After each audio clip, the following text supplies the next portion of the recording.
So remember that we're working in our textbook here, and I will post pictures of the textbook on your Google Classroom for you. And here it tells us what problem we're doing, what page number, what problem. So we're starting with page 51, and we're doing number 6. So it says calculate time. So this time I'm going to be calculating time. It says a ball is dropped from a cliff that has an acceleration.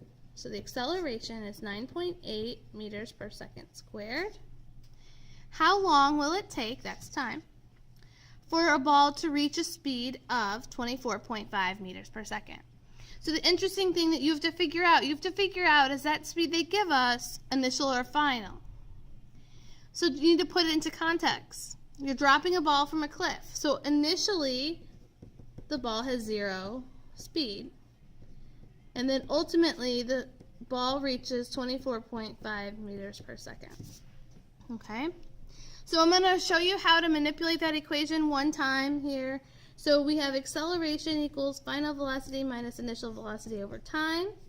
If I'm trying to find time and acceleration are going to switch places. So time equals final velocity minus initial velocity over acceleration. Okay? So I'm going to plug in. I'm going to do 24.5 meters per second minus 0 over 9.8. So that's 24.5 divided by 9.8. So 2.5 seconds. And I know it's seconds because meters per second and meters per second cancel out. You're going to have seconds. So number 7 says calculate speed. Now it doesn't tell us which one, so we're going to have to read to figure that out. A sprinter leaves the starting blocks with an acceleration. So the acceleration is 4.5 meters per second squared. What is the sprinter's speed 2 seconds later? I know the time is 2 seconds. I know I want to find the speed at 2 seconds, which would be the final. So we got to think about this again.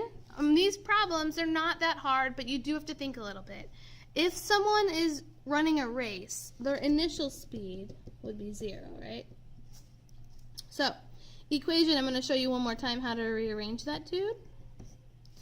And you're going to rearrange it this way, whether or not you're solving for final or initial velocity. It does not matter. So you're going to cross multiply, put a over 1. Okay? So VF minus VI times 1, which is just VF minus VI, equals A times T.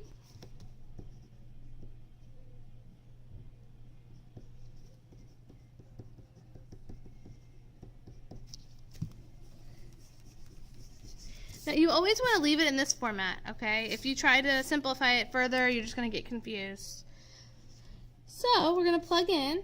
So, VF is what I'm trying to find, minus VI, which is 0, and then it's A times T.